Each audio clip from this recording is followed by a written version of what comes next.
Hey guys, we are on set today with another one of our producers here at Binge Networks. I'm Bonnie Bruderer, and I'm excited to introduce you to this filmmaker today, Kevin McCrudden. He produced a film called The Light of Man, and we're going to have a candid conversation about what happens when you produce a film and really just kind of let people know that are thinking about getting into the industry or think they have a winning idea, kind of the realities. So Kevin, welcome to the show. Thank you so much for having me, Bonnie. Nice to see you.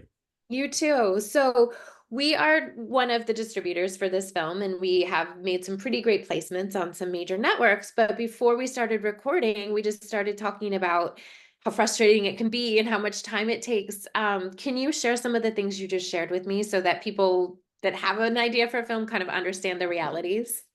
Well, I think first and foremost, Bonnie, thank you and thank you, Binge, and you guys have done really an excellent job in getting the film out there. So I really appreciate your support and your efforts. Um, you know, I suppose it's not different for really any filmmaker except for those that make millions of dollars on their movies, right? They're probably pretty happy about the performance. But, as a small sort of limited budget, small budget filmmaker, um, when it doesn't take off. And in this case, the light of man is, pretty transformational. It's about the origins of God. And so typically when you have a product or a marketing plan, you're trying to say, well, who's your niche market or who's your target audience? And so when you're talking about God, higher power, creator, I'm thinking a really large part of the population would be interested in this. And so far that hasn't really translated, which, has been, as I said, sort of enormously frustrating. Yeah, no, I definitely hear that. I was a filmmaker and TV producer before getting into the binge and distribution side of things, and I definitely hear that. Um, so, some of that can be expectations, some of it can be just the reality of, and some can be the audience. I think what's important to remember, it's kind of like when you were talking, I thought about, like for us, like we're a streaming network and we're bootstrapped, we're a small team. And then we're competing against like a Netflix and an HBO where it's gazillions of dollars. And it's kind of the same for you, right? This isn't a Mission Impossible budget, but it's a very important topic. And then certain things hit, right? Like The Secret. I'd kind of put you in that elk of like sort of soul chasers or light chasers that want to find those things. And why did that hit? And this hasn't yet, or something like that. And so talk a little bit about kind of what your idea was like, when you made it, it was in the can, ready to go. What were you wanting to happen? Just so we can put that out there in hopes that it does happen.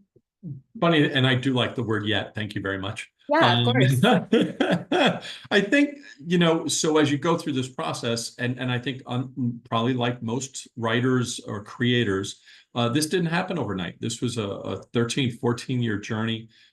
This is really obviously something that is important and transformational to actually say that we're pinpointing the origins of God. So it was really important.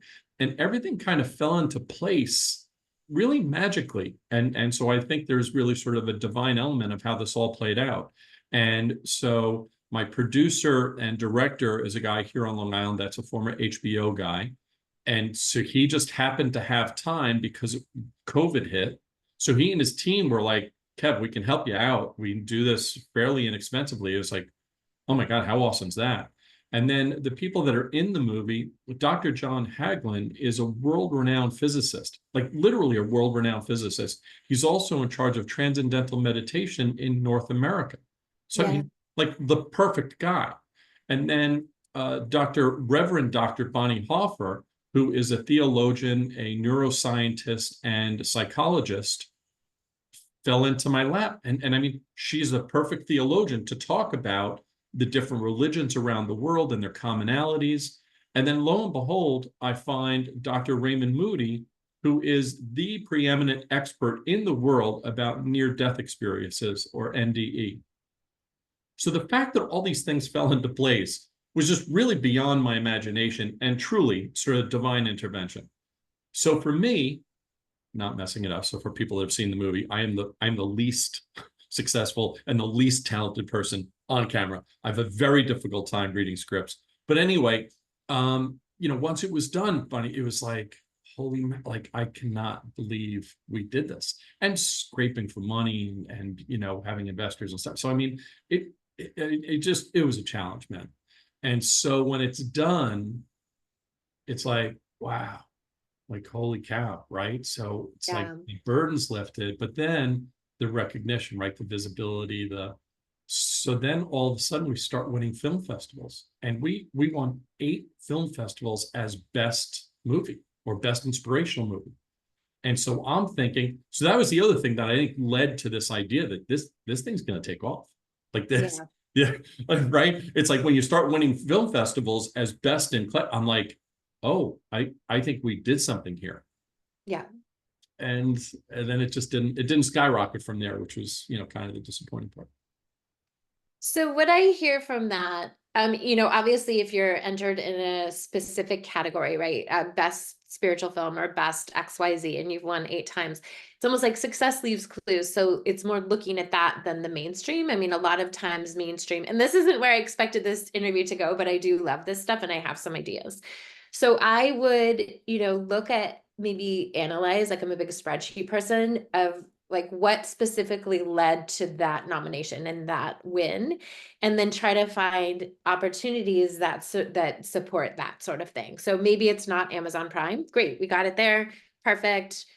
To be, but we see that there's a trend here and there's some specialized sites, or one thing that's kind of popular are the where you go watch a film, say at a church, say you negotiate a deal with um, a church brand that's nationwide, and people come every Tuesday night and they watch that film and it's $10. Like, there's different ways to go about things sometimes that aren't necessarily the way that we pictured it or the way we thought it would be, that can help still create that success and that awareness. And sometimes that's all it takes. I've seen films hit decades later, a year late, 5 years later than you would think it would happen. Yeah. But I believe, and we wouldn't have taken this film on if we didn't, that there is a market for this, that there is an audience waiting or needing this type of information. So I think one of the other positives that happened last year was that, so you'd mentioned The Secret as sort of a similar thing, but The Chosen, right, which is religious and it's about Jesus Christ, and it's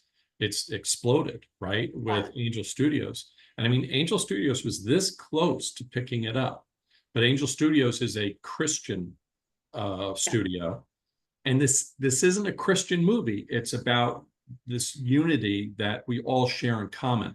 It's about bringing people together in this common belief that there is a God or a higher power. And so if you're not speaking about Jesus Christ in the Bible, then it became like, oh, well, wait a second, you're not Christian. And it's like, well, no, we believe in God, we believe in a higher power, we believe in creator, but all these religions believed in it, including Native Americans. So it's like 90% of the world has this belief. We're trying to bring people together behind this belief. yeah. And unfortunately, there's a little bit of pushback on that.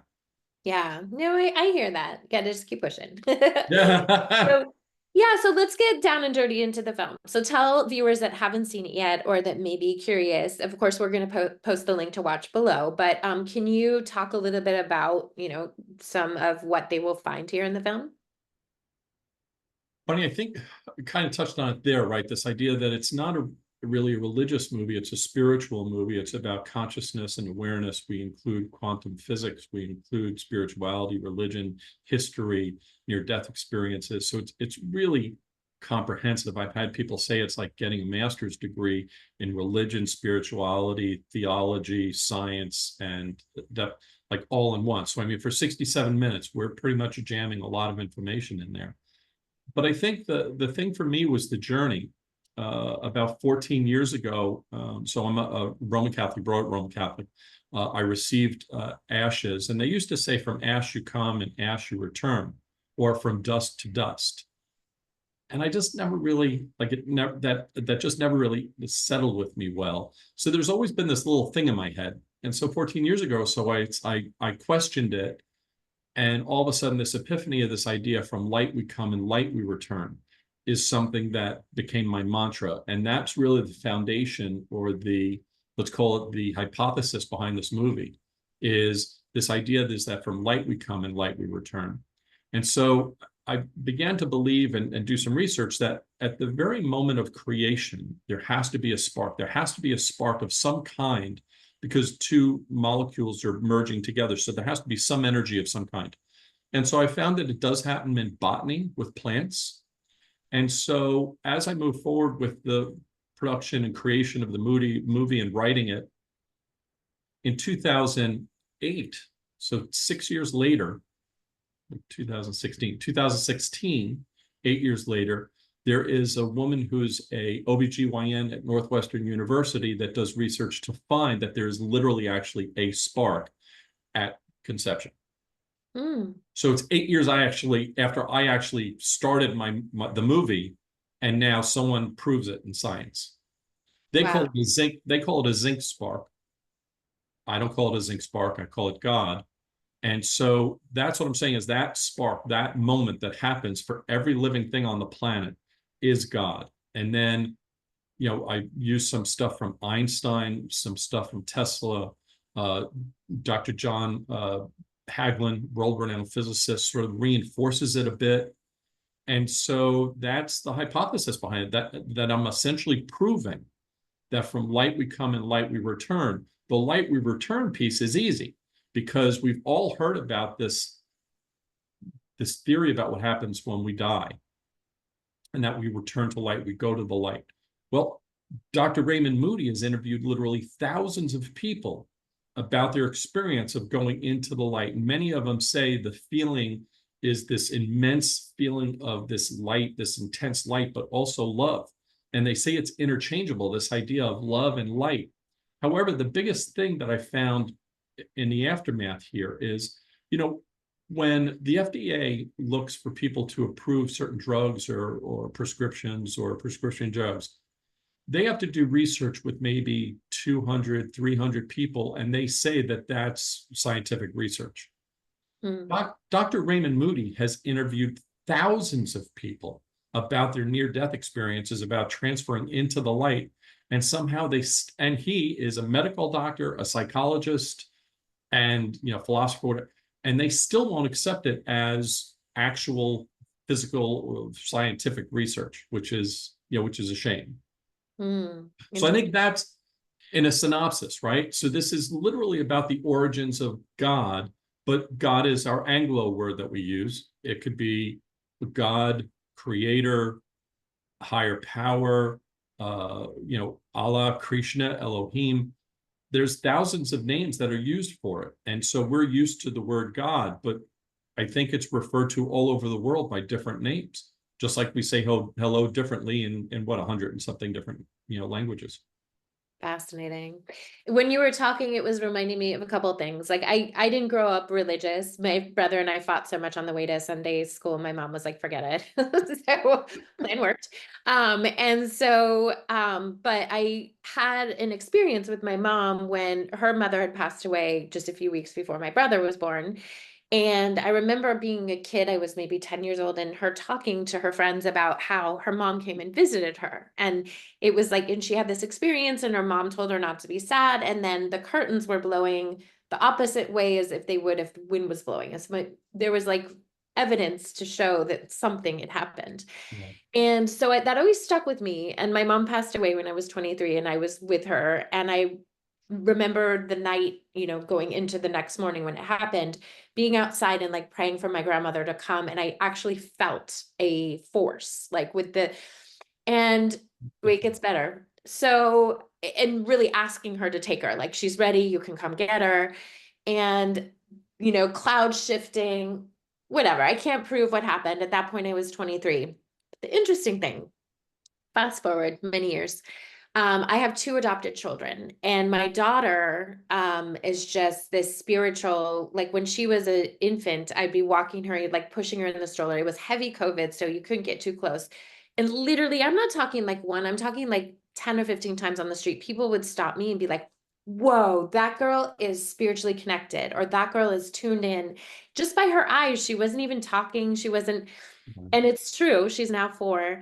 But I ask her questions. I said, did you know my mom? And she'll say yes. And she like tells me things. And it just gives me so much belief in like what you're talking about and what you're doing, that it's so much bigger then I said, I can't call that God, or maybe they talked in heaven. I don't know what it's called.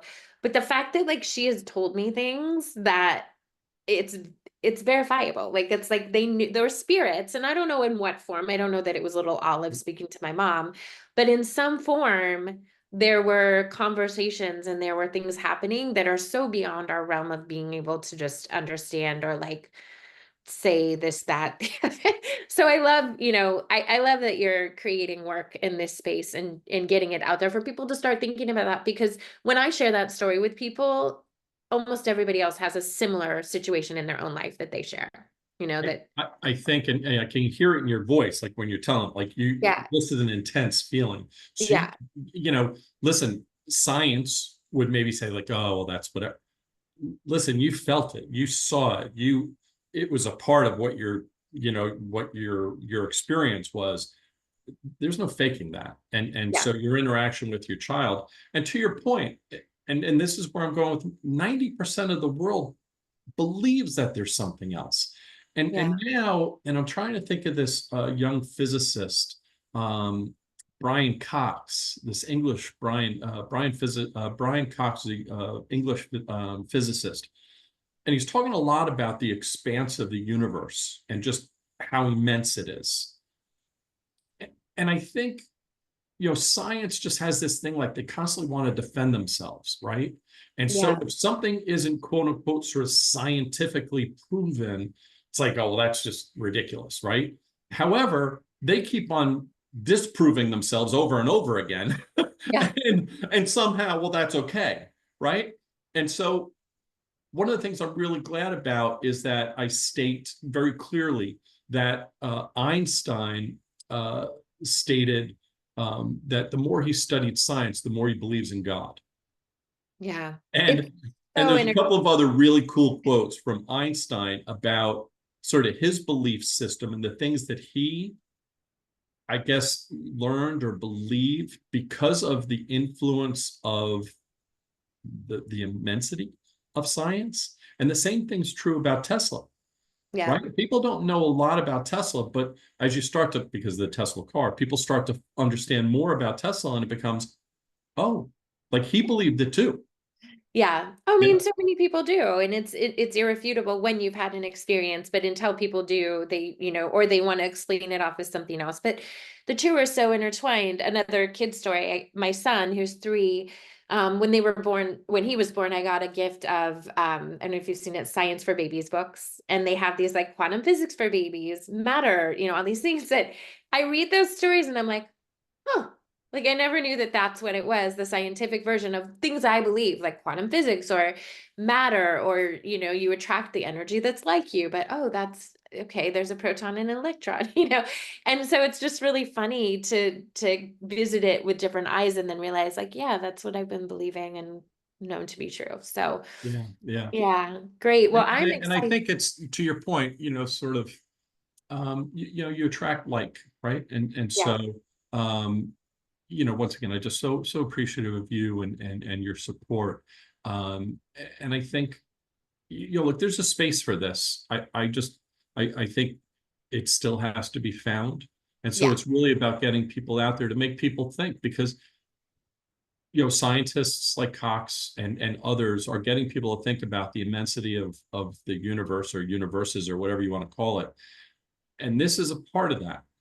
yeah, And so the idea, and there's this great French philosopher who's a Jesuit priest, Pierre Jardin, who stated we're not physical beings having a spiritual experience, but rather spiritual beings having a physical experience. So once yeah, again, I mean, what I'm saying, here's I think the biggest thing, Bonnie. People, I think, hear the idea of the light of man, light, enlightenment, all that sort of stuff, and they're like, oh, we've heard it before. Oh, people have been talking about it for years. And listen, people have been talking about it for years. Here's the one caveat. The one caveat is I literally pinpoint it to the moment of conception, that I actually say that spark is God, higher yeah. power, creator. And I think that's the biggest differentiation because maybe people are watching it or hearing about it being like, oh, people have been talking that forever. No, no, no. here's the one thing that I say that literally no one else has ever said. Yeah, interesting. Love that. Well, like I said, the link's below to watch the film. You can watch it absolutely free. And you can watch thousands of other great films and videos and so forth. And, we're not giving up on this idea. I think there's a way to get it out there virally. And, if you look at, you mentioned John Hagelin, is that how, did I pronounce that correctly? Haglin, right? Yep. Yeah, Hagelin. I just last year took I don't know what you call it when you become a transcendental meditator. I don't, Sure. not a certification or anything, but whatever that process is. Uh-huh. And, that's one of those things too, where he's done a great, maybe not him personally, but that organization has done a great job branding it, because Seinfeld and Jennifer Aniston and all these other people meditate that way, versus like, oh, in a cave in India kind of thing, where people are like, no, that's not me, unless you have a tumultuous life event and then it is you. But I do think there's a way, with the light of man to have that same experience where people, oh, that's what that is. Okay. It's okay because Seinfeld's doing it. Yeah. Um, Yeah. And it is funny, if celebrities do it, then everyone thinks it's okay. yeah, then it's The fine. reality is that John and Bob Roth, I mean, Bob's done a great job, and they have a great program going on next week here in New York. And Transcendental Meditation's been around for a long time. We have a quick segment with Maharishi Mahesh Yogi, who's the founder that also taught the Beatles, um, Transcendental Meditation, or TM. And look, and Dalai Lama's in the movie.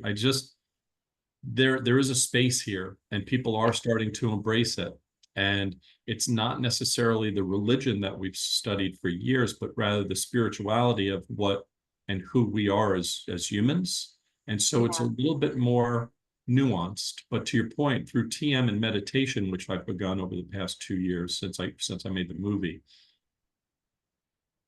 Look, I'm quote unquote America's chief motivation officer. I've been conducting motivational leadership programs for 25 years. This is a bit of a transition, because now I'm in this spiritual space. Yeah. And when we think about mindfulness and consciousness and awareness, look, Neil Donald Walsh is one of the leaders in this space, and his platform, the quote that they gave about this movie is, I will get choked up. Yeah. And the same with John Hagelin. The quotes that they gave about this movie, I mean, Bonnie, just unbelievable, unbelievable. Awesome. Yeah. Well, great. Well, I can't wait to share it with everybody that's watching today. So thank you for being one of our filmmakers here at Binge. And guys, make sure that you watch the film. And thank you, Kevin, for being here. It's All great right, to see you. thank you so very much. God bless and namaste. Thank you so much. Take care. Namaste. All right, bye bye.